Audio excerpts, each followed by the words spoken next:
बांके बिहारी लाल की जय हो। तुलसी तपोवन यूट्यूब चैनल में आप सभी भक्तों का स्वागत है और इस वीडियो में हम चर्चा कर रहे हैं मोहिनी एकादशी की व्रत कथा और टाइमिंग्स। मैं बता दूं आपको, मोहिनी एकादशी, इस एकादशी की महिमा और अपने आप में ज्यादा है। भगवान शंकर को भगवान ने मोहिनी जब रूप दिखाया था उस दिन एकादशी थी, इसलिए इसको मोहिनी एकादशी के नाम से जानते हैं। बता दें कि मोहिनी एकादशी के द्वारा संपूर्ण प्रकार का मोह नष्ट हो जाता है, संसार से निवृत्ति हो जाती है और स्वभाव बिल्कुल विरक्त हो जाता है। मोक्ष प्राप्ति के लिए यह मोहिनी एकादशी अपने आप में बहुत प्रभावशाली है। तो आप सबको पता ही है कि एकादशी से बढ़कर के और कोई दूसरा व्रत हो ही नहीं सकता, इसलिए अपना कल्याण चाहने वाले लोगों को यह एकादशी का व्रत करना चाहिए। मोहिनी एकादशी का व्रत करने से 1000 गायों का गोदान करने का पुण्य प्राप्त होता है।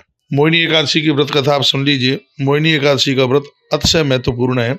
भगवान प्रभु श्री राम जी ने कभी गुरुदेव वशिष्ठ को इसके बारे में पूछा था, तो गुरुदेव वशिष्ठ ने प्रभु श्री राम जी को माध्यम बना करके मोहिनी एकादशी की कथा सुनाई। गुरुदेव वशिष्ठ ने राम जी को जो कथा सुनाई, वही कथा धर्मराज युधिष्ठिर को भगवान श्री कृष्ण ने सुनाई। बताते हैं कि बहुत पहले की बात है, सरस्वती नदी के बिल्कुल किनारे पर एक नगरी बसी हुई थी और उस नगरी का नाम भद्रावती था। और इस नगरी में एक बहुत बड़ा राजा राज्य करता था जिसका नाम था दुतमान। उस नगर में एक बनिया रहता था, एक वैश्य रहता था, वैश्य परिवार से था बणिक, उसका नाम था धनपाल, जो बहुत ज्यादा अमीर था। उसके पास धन पैसों की कोई कमी नहीं थी और उसने लोगों के कल्याण के लिए बहुत अपना धन खर्च भी किया था। धनपाल को कई संतानें थी।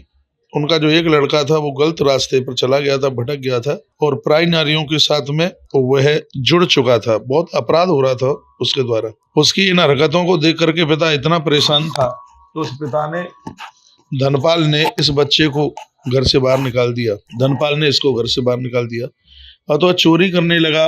बहुत ज्यादा उसके अंदर गलत आदतें आ गई। एक बार सिपाहियों ने उसको पकड़ लिया और जम करके उसकी ठुकाई पिटाई करी और उसको कारागृह में डाल दिया। बहुत समय निकल गया। उसके तत्पश्चात जब उसकी बहुत बड़ी दुर्दशा हो गई, तब ऐसा हुआ कि उसको जेल से भी बाहर कर दिया।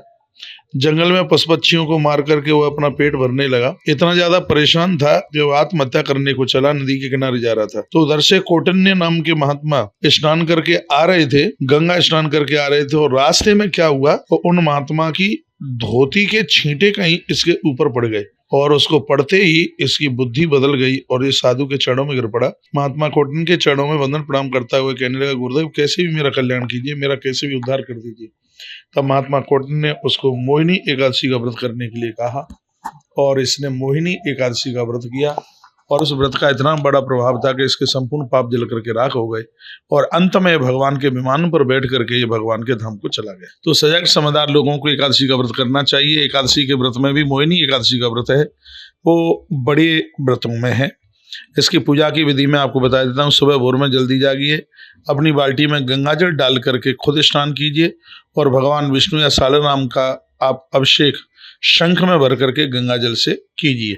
भगवान के ऊपर चावल, चंदन, रोली, ये सब और कलावा, ये सब चीजें आप लगाएं, भगवान को वंदन करें, पूजन करें, एकादशी की कथा सुनें। जिस समय आप भगवान की पूजा कर रहे हों तो मैंने ये वीडियो डाली है, उस समय अपने मोबाइल में इसको चालू कर दीजिएगा और इसको आप सुन लीजिएगा। एक बार मैं फिर कहूंगा, संसार के संपूर्ण बंधनों से मुक्त होने के लिए ये मोहिनी एकादशी का जो व्रत है, इसकी जो व्रत कथा है वह अपने आप में बहुत ज्यादा विशेष है।